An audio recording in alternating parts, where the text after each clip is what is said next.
Good afternoon and welcome to the National Press Club. My name is Mark Hamrick. I'm a broadcast and online journalist with the Associated Press, and I'm the 104th president of the National Press Club. We are the world's leading professional organization for journalists, committed to our profession's future through our programming, events such as this, while working to foster a free press worldwide. For more information about the National Press Club, we'd invite you to visit our website at www.press.org and to donate to programs offered to the public through our National Press Club Journalism Institute. You can see about that on our website as well. So on behalf of our members worldwide, I'd like to welcome our speaker today, as well as those of you attending today's event. Our head table includes guests of our speaker, as well as working journalists who are club members. And if you hear applause in our audience, and this is our admonition during this highly charged political season, less relevant today, if you hear applause in our audience, we note that members of the general public are attending, so it's not necessarily evidence of a lack of journalistic objectivity. Got a lot of emails in the last few days. I'd also like to welcome our C-SPAN and public radio audiences. Our luncheons are also featured on our member-produced weekly podcast from the National Press Club, available for free download on iTunes. You can also follow the action on Twitter using the hashtag #NPC Lunch. After our guest speech concludes, we'll have Q&A, and I promise to ask as many questions as time permits. Well, now it is time to introduce our head table. And please note, again in this highly charged political season, that a journalist's presence at the head table does not signify or imply an endorsement of the speaker, although today is a little different. I'd ask each of you to stand up briefly as your name is announced. First of all, we begin from your right, and I'm so pleased that he could join us here today, a new member of the club. His name is Walter Cronkite IV.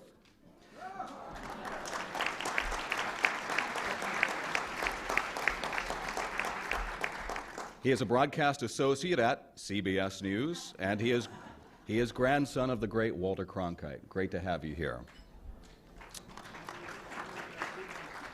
Wes Pippert from the Missouri School of Journalism and a former reporter for UPI in the great state of South Dakota, where our speaker is from. Dana Ritter is a White House producer for CBN News, and I'm told, we may get a few chuckles out of this, no disrespect to our guest speaker today, owner of a dog named Brokaw.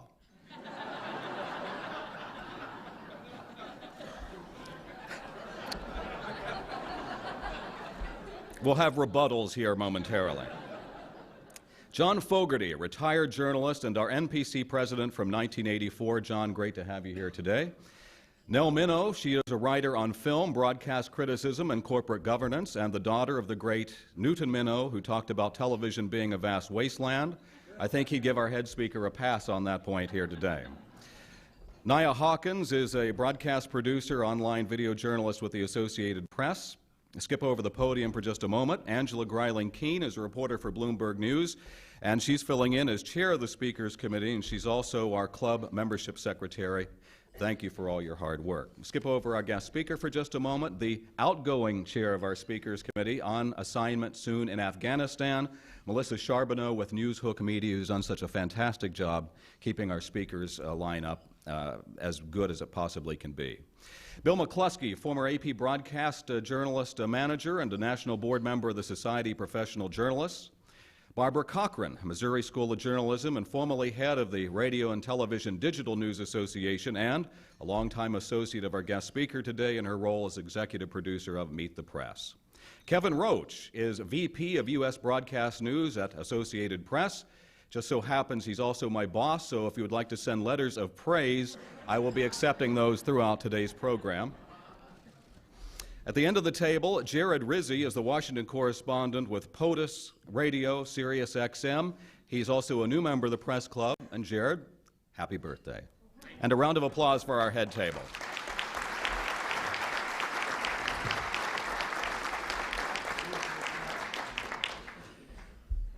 If you're a member and you walk around the halls of this more than century-old institution, you will see priceless photos depicting history of our club and our profession. And there are a few individuals depicted more than once on those walls, and our guest speaker today, like FDR, is one of those. He has spoken at our luncheons and is a winner of our Lifetime Achievement Fourth Estate Award. And if you'll indulge me for just a brief personal story, I have him to either thank or to blame for this career in journalism, because it was during the administration of President Ford that I saw two network stars, Tom Brokaw and the husband of our guest today, Barbara, John Cochran, holding forth at a presidential news conference in Topeka, Kansas, where as an impressionable youngster I became fascinated with the work of broadcast news, and they were camped outside the ballroom of the Ramada Inn, and I decided to get in the business anyway. But seeing that, I did set my sights on the business, and while I have you to thank for that, Tom, I'm not so sure my wife would say the same thing. For decades now, Americans have had breakfast with our guest, perhaps dinner or even a nightcap. He hosted the Today Show, was of course the longtime anchor of NBC Nightly News, and frequently serving as the host of primetime feature specials. He is here today to talk about his new book, The Time of Our Lives, examining the past, present, and promise of America. And he will give us his unique perspective on this current point in history and tell us what he thinks about the great divide in our political climate. Many of you are familiar with his remarkable story. A native of South Dakota, he married Miss South Dakota, and they will soon celebrate their 50th wedding anniversary. His first TV news gigs were in Iowa, Nebraska, and Atlanta. He joined NBC News in Los Angeles in 1966 as a reporter and would anchor at KNBC. We're told that he has covered 11 presidential elections. He was NBC's White House correspondent during Watergate, and he pivoted with ease then to host the Today Show. In 1983, he became the anchor and managing editor of the Nightly News, where he remained until 2005. Having been named one of the most trusted people in America, according to polls, he was asked by NBC to step back in the spotlight to host Meet the Press after Tim Russert's tragic, sudden death during the 2008 election. He has won every major award in broadcast journalism, and as we say, members of our club know well that he is winner of the Fourth Estate Award, given during a very memorable evening here in 2003, that same award given to Jim Lehrer just a few days ago at this very podium. With his trademark Midwestern style, not unlike that of CBS's Walter Cronkite, our guest is a natural storyteller, whether on the air or between the covers of a book. In 1998, he had a breakthrough achievement with his popular book, The Greatest Generation. It has been ranked among the best American cultural histories of the last century, and he has easily emerged from a career capturing history on the fly to one taking a longer view. Other successful books have followed, while remaining present on the air for NBC News. While he has been less than complimentary about baby boomers, he has remained appropriately neutral on politics. Several years ago, Rush Limbaugh referred to our guest as a self-hating liberal. Well, in his new book, and this is a classic response, he says, Rush, of all people, should know that those of us who make a very good living listening to the sound of our own voices are incapable of self-hate. We think we're grand. It's not often that we have the opportunity to have such a prestigious member of the National Press Club address our audience today, and we're pleased that he's willing to return once again. Please give a warm National Press Club welcome to Mr. Tom Brokaw.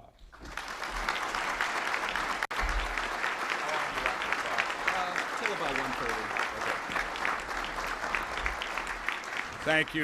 Thank you very much. The other piece of that was the response to Rush is that when I said we think we're grand, and that I include Rush in that fraternity, actually, which is true. Mr. Cronkite, welcome. It's grand to have you here. Your grandfather was not only a great friend, but he was the godfather of a small club to which I belong. We're people who were once the anchor of the evening news. And although this audience knows your grandfather very well, I'm going to share with them a story about your grandmother, who was one of the most favorite people that any of us could ever have the privilege of knowing. I'm sure you would agree with me. I always said that Walter steered a steady course in part because he had as his first mate Betsy Cronkite. If there's an oxymoron in American life, it is humble anchorman. We just don't exist, quite honestly.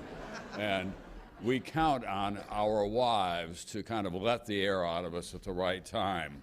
Meredith certainly plays that role in my life.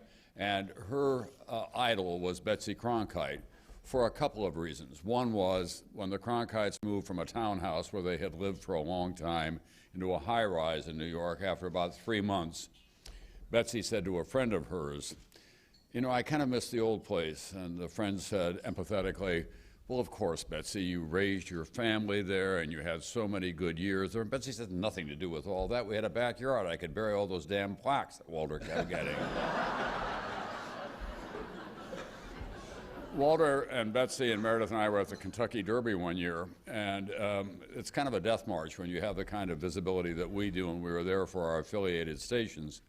It begins with drinking on Thursday morning, and by Saturday night we were at a black tie dinner, and Walter came over to me and said, "How do we get out of here?" And I said, "Well, I have two friends who are Louisville businessmen who have always wanted to take the two of us up in a hot air balloon, and you can only do that at dawn, so we'd have to leave now." He said, "Go make the arrangements." And so I did, and at dawn the next morning, we were out on the outskirts of Louisville, Walter and I getting ready to get into the baskets to lift off in the hot air balloon, and half the town showed up, still in tuxedos, still with champagne glasses. And Walter got in his basket and I got in mine, and we lifted off, and we had two-way radios, and the first voice I heard was Betsy Cronkite, after we got up to about 1,000 feet, saying, "Walter, we're down here on the ground dividing up your things. You still want that burial at sea?" And then my final favorite story about them came after Walter had retired for a couple of years and was in Yellowstone National Park narrating a documentary. And typically of Walter, he was probably buying something for you. He went to the gift shop, standing in line, just like an ordinary citizen, and there was a woman standing behind him, and behind that woman was Betsy Cronkite. The woman standing behind Walter just kept looking at him and looking at him, and finally she couldn't contain herself. She tapped him on the shoulder, and he turned around, and she said to him, "Has anyone ever told you you look just like Walter Cronkite did before he died?"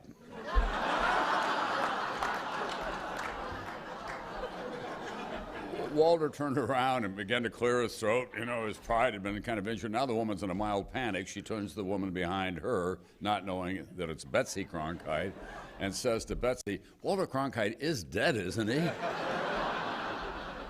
And Betsy looked off for a moment, and as you will well know, his grandmother had a wonderful kind of crooked smile, and her eyes would crinkle. She smiled and looked at the woman. She said, "You know, if he isn't by now, the old SOB probably ought to be." That is part and parcel of what made Walter a great man, was that he had someone who kind of helped steer him on a steady course. I'm going to take just a few minutes of your time and talk, A, about how I wrote this book, and then B, about the craft that unites so many of us here at the National Press Club. I've been at this for a half century this next year. My marriage coincided with my beginning as a journalist in a very modest way in Omaha, Nebraska. And in the course of the half century, I've won the lottery, both professionally and personally. I have a wonderful family. We have had an extraordinary life, all of us. I have daughters of accomplishment and now 4 granddaughters. We only make girls in our family. And I've had the privilege as a journalist to cover stories at the police precincts of Omaha and Atlanta, all the way to summit meetings in the Kremlin and in China. And in the course of that time, I've never lost my sense of wonder at the change that we have all experienced. And that change was, for me, in some ways distilled in June of 2009, when I was interviewing President Obama in Dresden, Germany, as he was preparing to go to Normandy for the 65th anniversary. I had just been there the day before. As you might expect, I've spent a fair amount of time there, given the fact that I wrote about the greatest generation.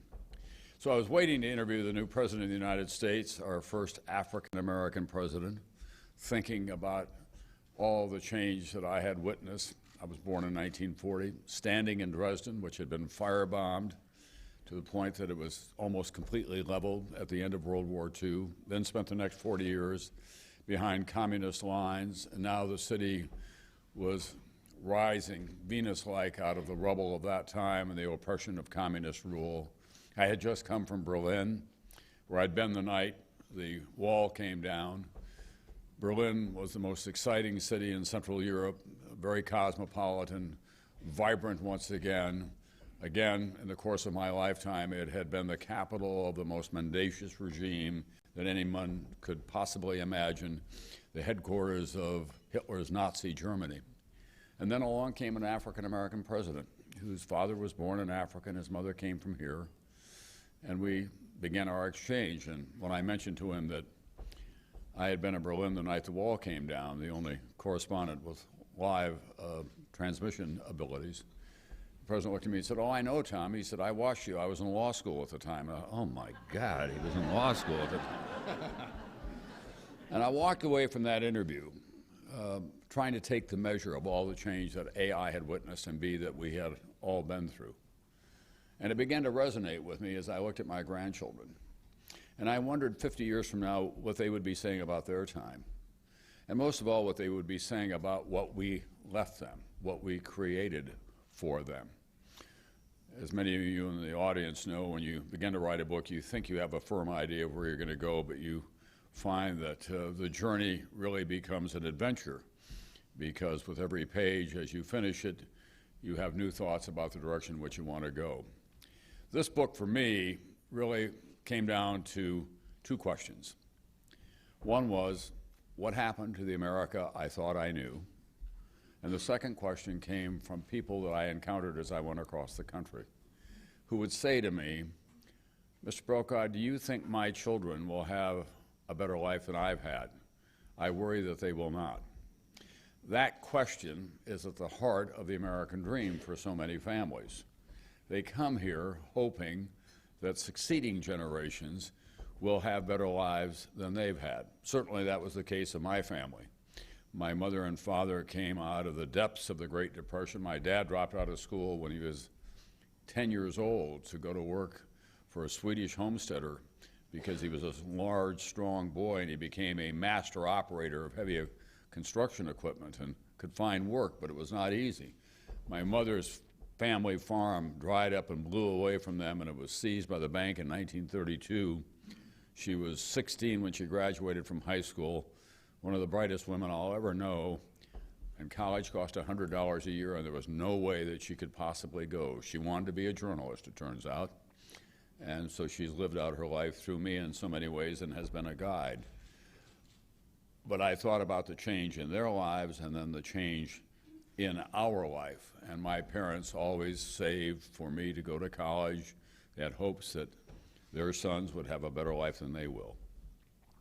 And as I began to write the book, I thought maybe we ought to recalibrate that question, because I think at the root of it, historically, has been the expectation that succeeding generations will live better economically.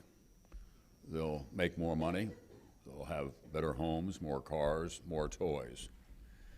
Obviously, there is a finite capacity for all of that. And so what I attempt to do in this book, in many ways, is to get us collectively, wherever we're from, whatever we believe politically or religiously or culturally, to kind of have a national dialogue about what it is that we want to leave behind. And I think that you begin with that question of what kind of values do we want to leave behind? What kind of economic opportunity in the workplace do we want to leave behind? How do we expand the tolerance that took such a quantum leap forward as a result of Dr. King and the Civil Rights Movement? How do we fit in to a smaller planet with so many more people? How do we use this transformative technology that is available to us all at our fingertips now to make this planet a better place? And it was in that fashion that I launched this book. I begin really with the need to do something desperately about American education. What is most encouraging to me is that that is a subject that is now on the table. And for too long, we had kind of a two-class system. Those who could afford to move to the suburbs or sent their children to private schools. The rest of America and the inner city and the lower parts of the socioeconomic classes were stuck with a kind of one-size-fits-all warehousing education. Education is the currency of the 21st century. At least we are talking about it, and here in the nation's capital attempting to do something about it as they are across the country. But we've got a long way to go. In China, every 8th grader is required to take math, physics, and biology. In America, only 18% of high school students take those courses. As long ago as 1996, I was reporting from Seoul, South Korea during the Olympics. And because we did it in the middle of the night to meet the time change requirements, I was there before dawn on a rooftop overlooking the courtyard of a junior high. And before the sun came up, that courtyard was filled with the lights of flashlights. And I looked down the first day and couldn't figure out what was going on. So I went down to look closer. And there were students in the courtyard doing their homework by flashlight, waiting for the doors to open so that they could improve themselves.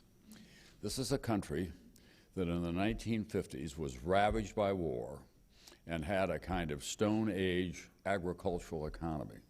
Now it's one of the industrial powerhouses in the world.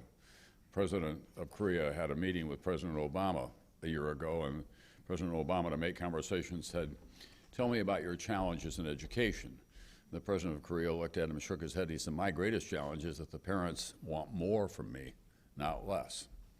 So I began to address that in this book and the role that we can all play in it in a variety of ways. Those of us of my generation ought to be thinking more actively about becoming tutors and becoming involved in the schools, not just of our grandchildren, but in our communities. There are some heartening developments, I think. I think the place of charter schools is important. I believe that the combination now of what I call public-private partnerships in many communities, where companies are getting involved because that's going to be their workforce and their customers, and they're trying to bring new resources to teaching. And we're finally beginning to have a national debate about what is an effective teacher and how do you build an effective school system. I make a transition then into what I call proportion in our lives. I just had a fairly active discussion on NPR this morning in which a caller called in to challenge me on the housing crisis, saying it was entirely the fault of Wall Street. In fact, Wall Street played an enormous role in the housing crisis, but it wasn't all Wall Street. People have to accept personal responsibility when they sign on the bottom line for a mortgage that they can't afford.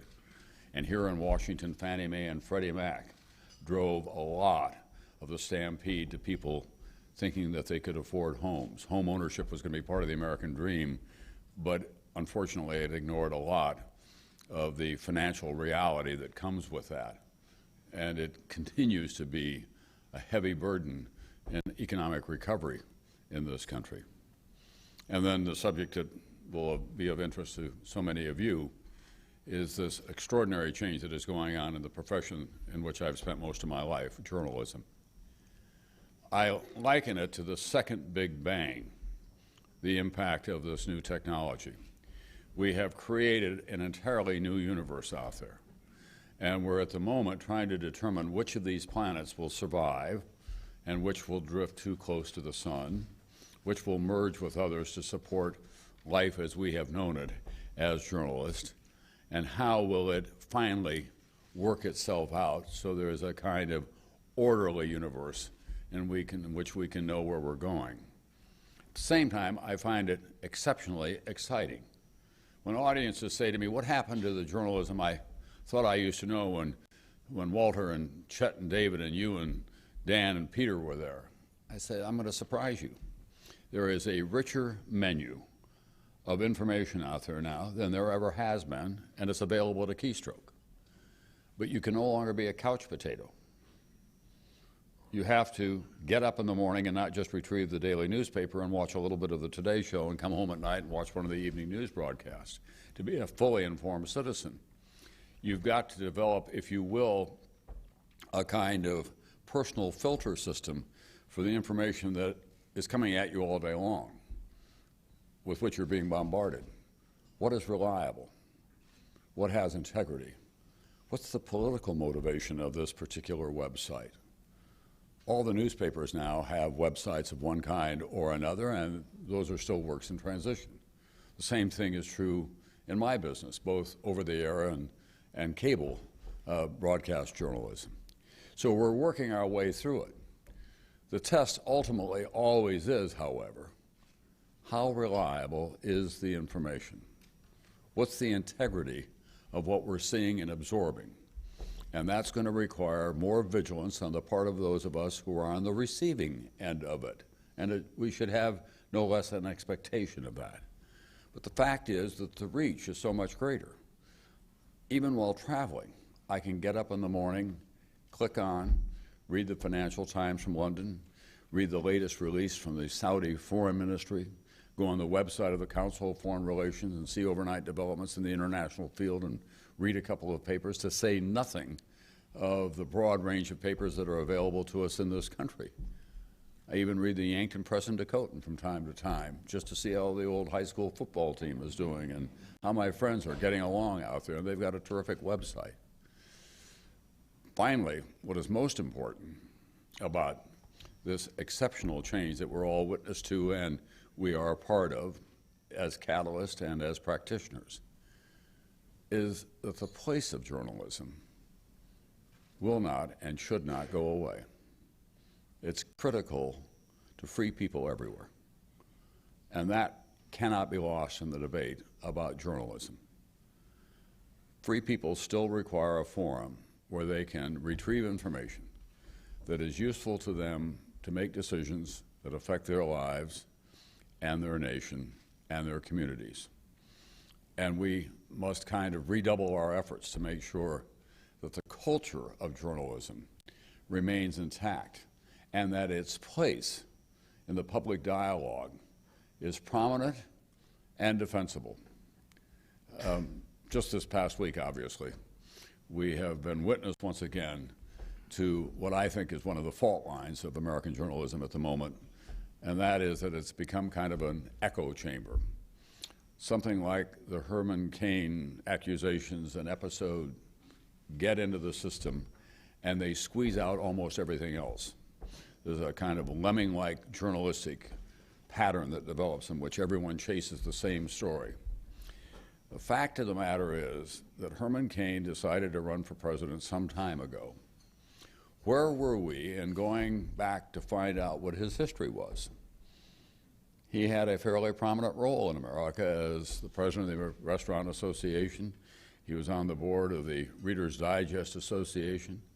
There was a time, not so long ago, when anyone who declares for president can fully expect to be the object of a series of reports in the Washington Post or the Wall Street Journal or the New York Times or on television. No longer. Now it's just everybody chasing candidates around the landscape or at debates, and then when something happens, playing a giant game of gotcha. So I do think that that may be a place to begin. You're always going to have the horse race in American politics. You're always going to chase the scandals. But the American public deserves more from us, from these people who are stepping forward to running as president, possibly president of the United States. They require a long, in-depth examination of who they are and an examination of what their policies are across the board. Republicans, Democrats, and independents. That's the least that we owe the voting audience and the people who give us all the freedoms that we have in the First Amendment to the Constitution, freedom of the press. Now, having said all of that, we can always expect that there will be a robust debate in this country. That, in fact, some of the language that we're seeing now is reasonably mild, even by contemporary standards. There's a new book out on the campaign of 1948. I was reading passages from it last night. Harry Truman, give 'em hell, Harry. Everyone remembers that campaign. At one point, made a speech in which he compared Tom Dewey, in effect, to Hitler and Mussolini. And it was recorded and printed in that fashion. He said that Tom Dewey is just like what happened in Germany, in which the financial interests decided they had to have somebody represent them, and it was Adolf Hitler. And the same thing happened in Italy. Well, the Dewey people went ballistic, but Harry Truman stuck by his guns and continued the campaign in that fashion. So we have a rich tradition of that. Moreover, here's something that may surprise a lot of people. Abraham Lincoln was, in a way, one of the first bloggers. When he was a lawyer and active in Illinois politics, he wrote scathing criticisms of his political opponents under a pseudonym. Scathing criticisms of them that had very little basis in fact, very opinionated, and very scurrilous. And of course, because he was so well known, one of his opponents called him out and challenged him to a duel. And because he was challenged, and a large, gangly man, Abraham Lincoln decided he would choose broadswords. And they met just across the line because duels were not permissible in Illinois. They met in Missouri at dawn, and thank God, wiser heads prevailed and got the duel called off. But it was provoked by a Lincoln blogger using someone else's name. So it's worth keeping all that in historical context. And finally, I'll share with you two stories that are the conclusion of my book. One involves my grandchildren. Meredith and I are big outdoors people. We're backpackers, and I've climbed a lot. She's a big horsewoman. We couldn't wait for the grandchildren to be just old enough that we could take them into the backcountry of Montana. So we rushed it a little bit when they were just 7 and 5, our two oldest. We decided that they should go on their first camping trip, and we took them up a trailless area into the wilderness near our ranch to a very backcountry, very rudimentary cabin that's on our property. There was a little bit of whining on their part about the insects and how hard the trip was, but we got there, had a big cookout, and at the end of the cookout, Meredith, who's called Nan by her grandchildren, said to them, okay, Clara and Meredith, you're going to sleep in the cabin. It's just a tiny cabin where cowboys would hang out during roundup time. And Tom and I will be just outside in our sleeping bags. And we gave them their little headlamps and tucked them into their sleeping bags. And you could see that they had a lot of questions, but they weren't raising them. So Meredith and I went out and got in our sleeping bag just outside the tent. We could hear a kind of whispered, urgent conversation from inside.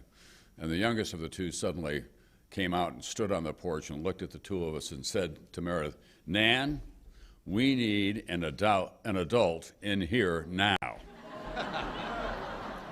I think that may be a metaphor for the country.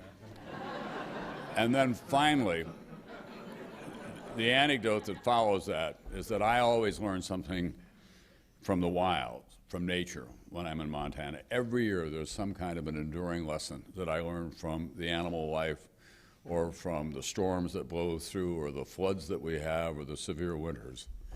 The most memorable one for me came about 4 years ago when our river was very high, almost at flood stage because of snow runoff.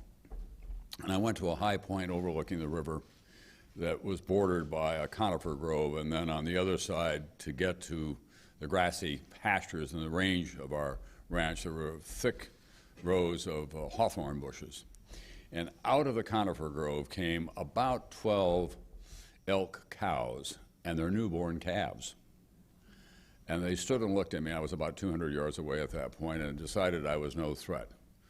So the mother cows led these newborn calves into this very, very high and strong raging river.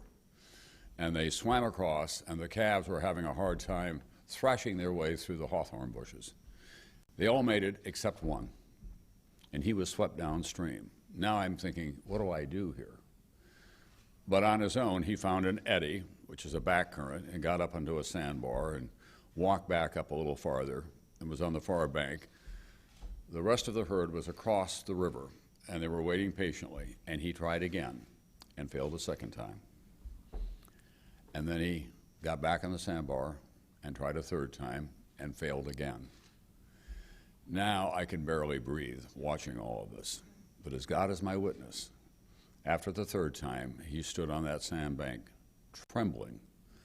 Across the way, his mother separated herself from the herd, walked down to the edge of the river, looked at him, and nodded her majestic head, waded into the river, nuzzled him some, and then led him upstream to a safer place where they both got across while the rest of the herd waited for them, and then they moved on to greener pastures. Our country is at flood stage. We need to find a way that we can navigate these rivers together and find our ways to higher ground. Thank you all very much. stay up here and we'll do some Q&A.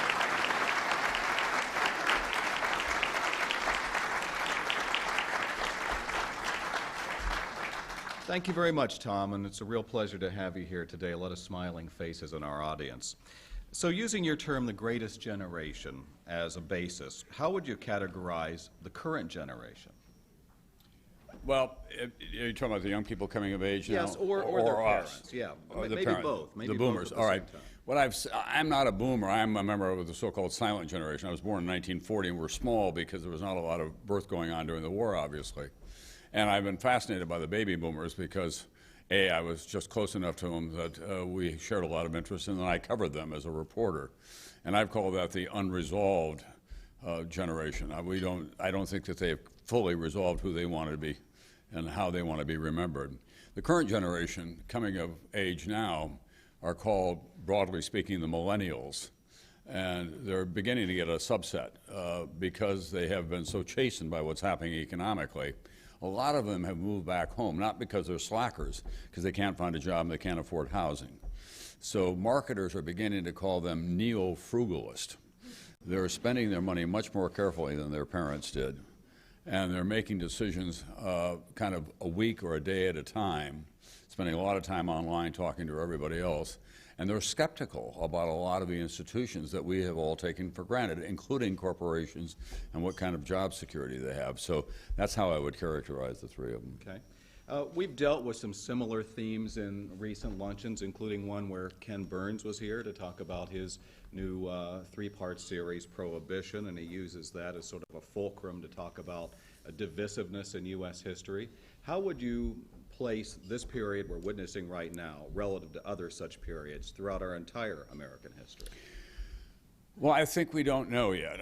You'd always need a little more perspective and a little more distance from what we're going through. It does seem at the moment that this is, and we know this for a fact, this is a very difficult time, in part because the old rules don't seem to apply. I was with a group of very sophisticated economists and CEOs in late '09. Almost to a man. They said the recovery would be well underway by the fourth quarter of '10 because of the amount of stimulus that the government was going to unleash. Everybody underestimated the depth of the housing crisis and the systemic quality of unemployment in this country, about companies learning how to do their job and make money with fewer workers. Moreover, everybody also underestimated the kind of ruthlessness and what turned out to be the inefficiency of Wall Street with its instruments in which they were just trading money. We've got 40% of our economy now, I think, is made up of financial services. Doesn't make anything. They just trade a lot of instruments. And then finally, everyone underestimated the connectivity in the global economy. Whoever thought that when Greece got a cold, we could get the flu? But that's really what's happened, is that everything is so tied together anymore that it races around the world in an extraordinary hurry. On the political climate, obviously, we started to see some interesting things happen with the Tea Party movement. Seems to have now been garnered a response from the Occupy Wall Street people. In terms of the political environment that we're in, and obviously, you sort of came of age in terms of your career during Watergate. That was a rough time as well. How does this feel to you now, and going back to the time that you referenced with Abraham Lincoln? Well, 1968 was a very difficult time. This country was deeply, deeply divided by the war primarily and by the counterculture and what was going on in the streets of Chicago and other places. And the war was a real cancer in American life. We lost 16,000 people in Vietnam. Think about that. In that 1 year alone, Lyndon Johnson was forced to step down. Dr. King and Bobby Kennedy were both assassinated. And yet, we had an economic underpinning in which things were pretty good economically. Even the people who were in the streets had a home to go back to, or probably could go get a job if they chose to, because there was a real demand for the workplace. What's changed it now is that there's so much economic uncertainty, and that causes exceptional anxiety. If you take the people who have a home that's in foreclosure or in danger of it, or the value of it has gone way down compared to their mortgage, that represents, in most instances, the great bulk of their net worth. And they can't see, looking out, how they're ever going to get out from under that. And then you have elder workers who have lost their jobs or have been furloughed, and they don't have a retirement program anymore. And what's going to happen to them? We had a pretty lively debate on NPR because I have been critical of the AARP and its new ad saying, we're the AARP, we're 50 million strong, don't cut our benefits. Remember, we vote. I think it would have been more useful for the AARP to say, a lot of our members need all of these benefits. We, however, would like to have a dialogue. Reach out to us. We know about entitlement programs, and we want to be a part of this discussion. Because if everyone just retreats to their corners and issues threats, I don't know how we get downstream. The fact is, Medicare needs to be reformed, structurally and otherwise. Social Security cannot be sustained at its current levels unless we make some significant changes in it. We made changes during the Reagan years. It's time for some other changes now. And that's what I think organizations, including the AARP, but others ought to be saying. Count us in. Bring us to the table. We've got some thoughts on this. Are all Americans, or many Americans, guilty of that same issue, failing to be willing to make a significant sacrifice like the greatest generation? No, I think more and more that they are. Here's what I do think, however. The national debt is a critical issue. It's going to be left behind for our children and grandchildren to pay off the debt, and it's going to make life that much more expensive at every level in this country. But for most Americans, they can't touch it or feel it or smell it. So it's just kind of out there. And if things are going okay for them, they're not going to worry about it very much.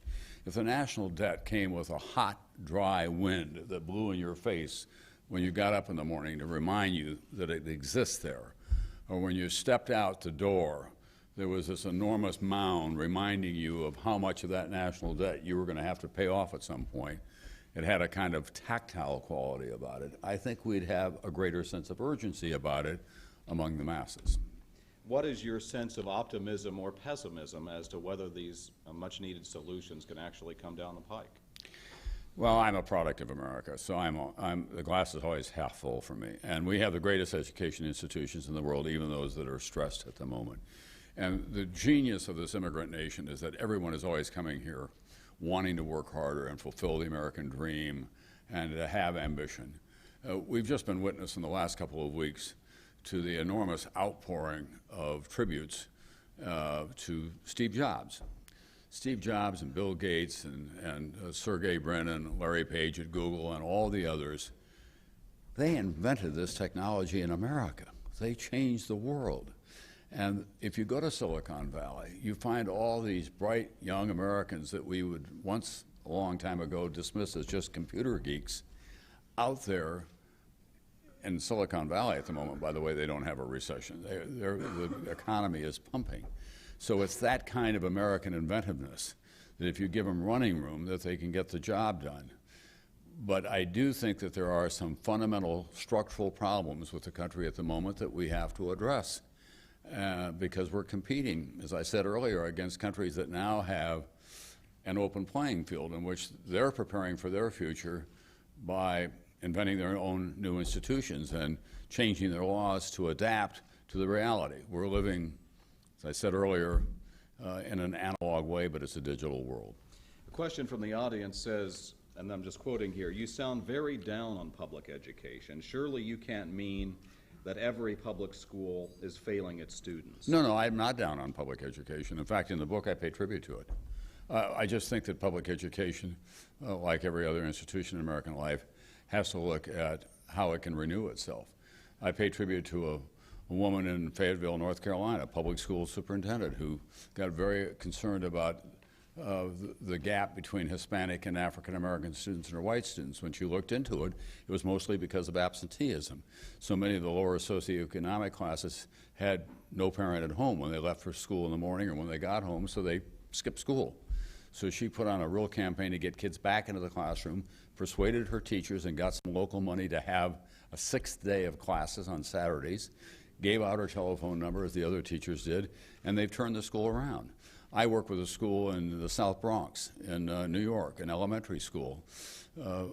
A principal in a public school called me up and said, I need some help. I'd like you to see our school. I went up there, and it was one of those wonderful schools that was built in 1955, structurally very sound. Second floor, large room, completely empty. And I said, what's this? She said, it should be a library, but it's not. We don't have anything to fill it up with. So I helped her raise some money. She was very resourceful on her own. That room now is filled with computers and electronic books and other kinds of books. And she keeps it open until 7 o'clock at night as a community center for the single parents who can come home from work, go there with their children, and learn together. And a lot of the teachers are volunteering to stay afterwards. It's that kind of enterprise that will be the saving grace of public education in the country. I got a lot of other examples in the book as well, but I encourage you to buy it and read them that way. Yes. From the head table, we have a question. What do you think about the impact of the Citizens United decision on elections? And what do you think that will do about the level of argument in politics and in campaigns? Well, I've been a big critic for a long time of big money in politics, and that took it to a whole different level. Now, having said that, I'm not enough of a legal expert to say that the Supreme Court was wrong, because I do think that institutions and even corporations have a right to play their part in the American political system. And before we had Citizens United, we had lots of other money that was pouring into the system. And what I've discovered, I've been covering this particular part of American politics since I began. I remember in California, I went to the Secretary of State's office after a very expensive Senate race to look at the records about who was giving money, and they could file by submitting all the names, but with no space between the names and one line bumped up against the other. So it was almost impossible to read pages and pages of documents. Money is the mother's milk of politics. And so many people in this country who are not directly involved in the culture have come to accept that it's very hard to get the public aroused about the impact of money. They're generally inclined to say, it's always been that way, it's probably always going to be that way. But now we're talking about numbers that are unimaginable. I mean, we're going to spend a couple $2 billion on the presidential election next year at a time when that money could be used in so many other ways in this country to move the country forward. Is the impact of that to push the people away from their government? It is. I think that I went across the country in '09 on Highway 50, and I came back with two conclusions. One was that about half the country was ticked off in the half-cocked position, and they just didn't believe anything that they were hearing anymore, and that, I really believe that was the root of the Tea Party movement. The other half of the country was really just worrying about holding their families and their communities and their businesses together, and they'd kind of given up on Washington. A lot of them had voted for the president. They were independents or moderate Republicans, and they felt a kind of sense of betrayal that he wasn't as aware of what they were going through out there in the heartland. And I think most of all, people just don't feel connected to their congressman or senator in the way that they once did, because they lead such different lives now than they did. I mean, you've got an entire industry over here on K Street. You know how much money is spread around. Look at the amount of money that is being used now to attack the new regulations on Wall Street. You know, every bank and financial institution got a high-powered lawyer in there. And we haven't finished the debate on health care, either promoting it or taking it apart. And that will be driven so much, not from the patient population, as it will be by the special interest. You're almost recognized in current time more as an author, and that's the reason why you're here today, than as a broadcast journalist. Talk about the craft of writing for a book as opposed to preparing for on-air. How do they compare? How do they differ? Well, broadcast journalism is, it's short form, and books are long form. So that was a transition for me. I have a number of friends who are literary novelists. Tom McGuane is one of them. Jim Harrison is another one. And we've talked about the craft of writing. Carl Hyacin is one of my favorite friends and also one of the wittiest guys who is writing today.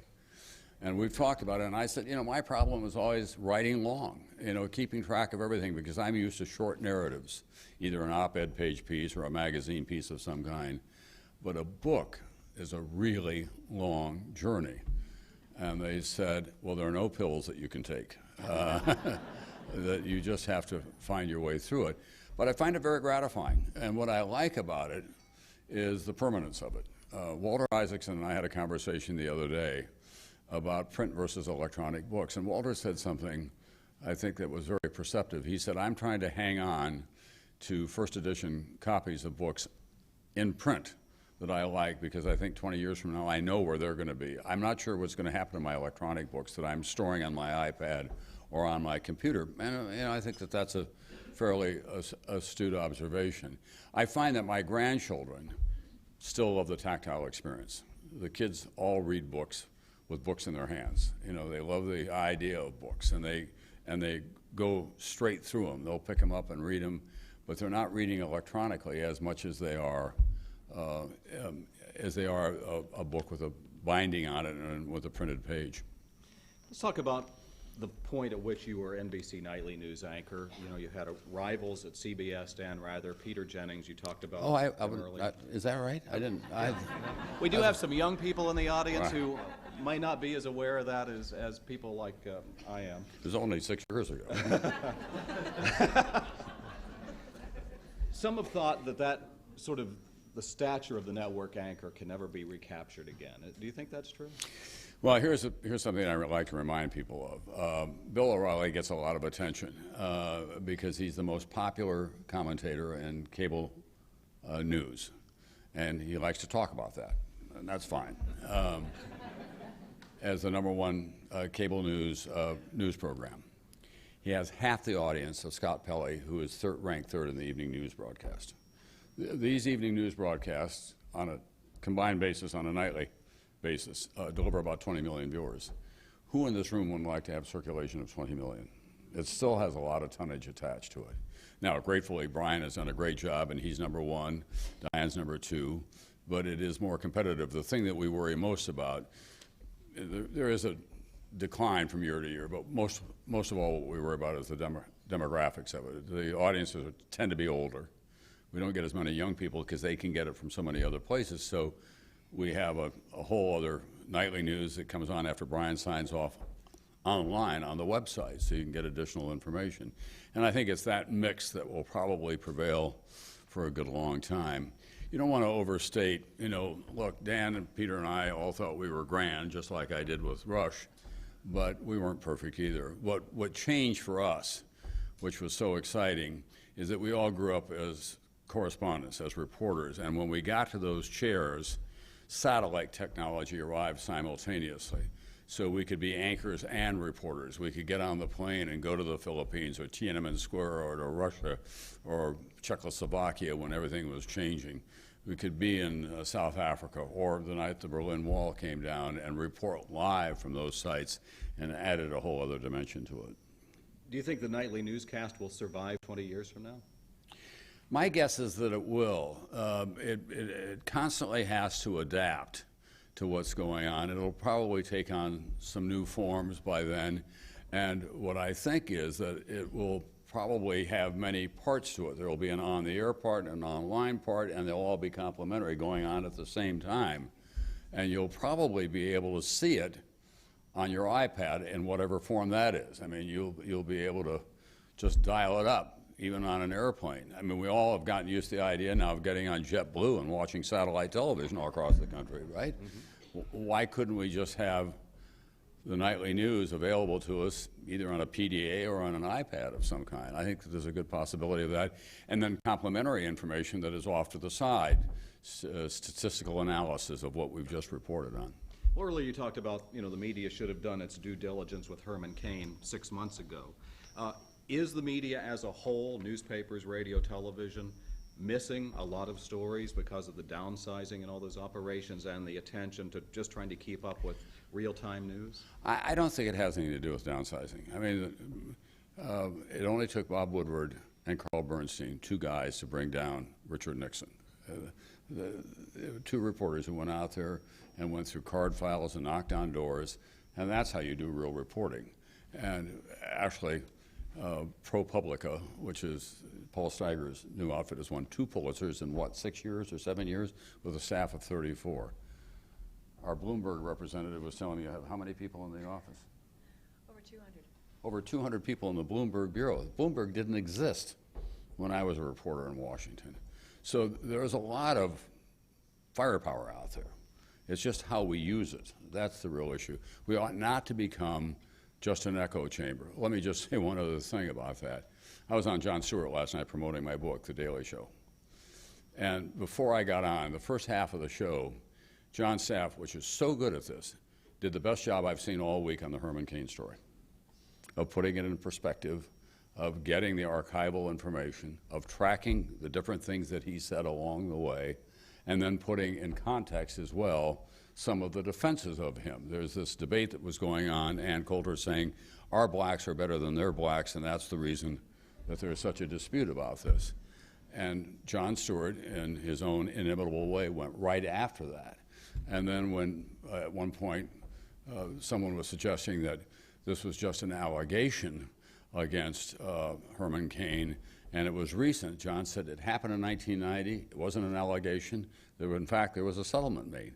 That's the kind of reporting that we ought to be seeing, frankly, on all the cable outlets and all the news, traditional news outlets, because there wasn't anything loaded about all that. He was just doing a factual recitation of what had happened.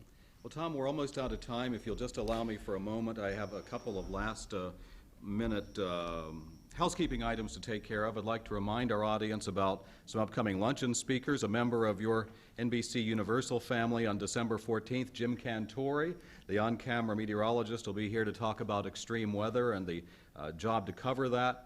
And between then and now, the U.S. Postmaster General Patrick Donahue will be able to address our audience about the crisis that's really affecting the U.S. Postal Service. Ask him if he can keep the post office open in Big Timber, Montana. That's the one. Ask him.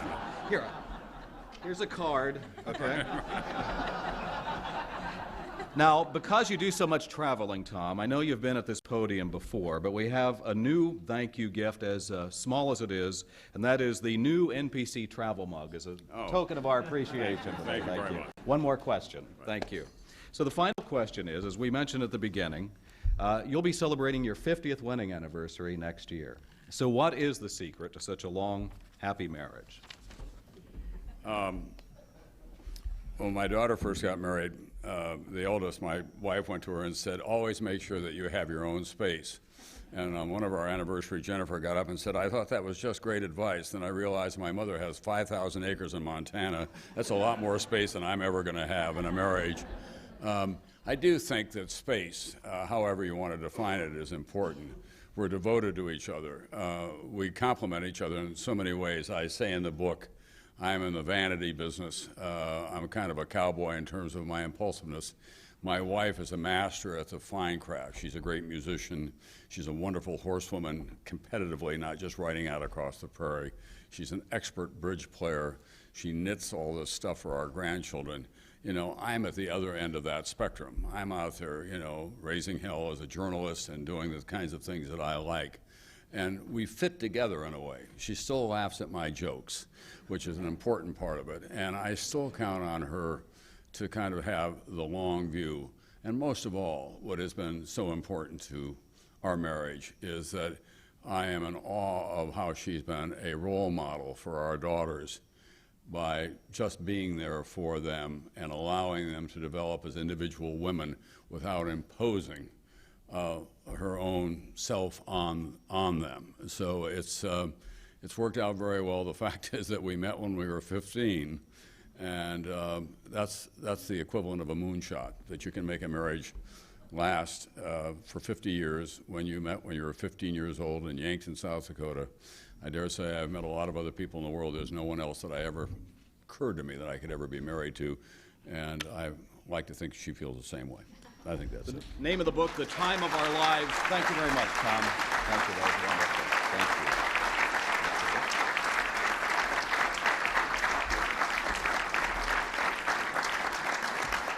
Thank you all for coming here today. I'd like to also thank our National Press Club staff, including our library and broadcast center, for organizing today's event.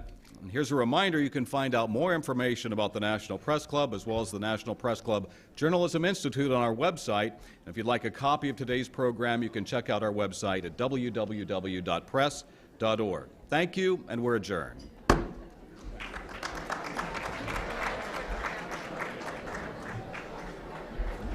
So we need to go right over there.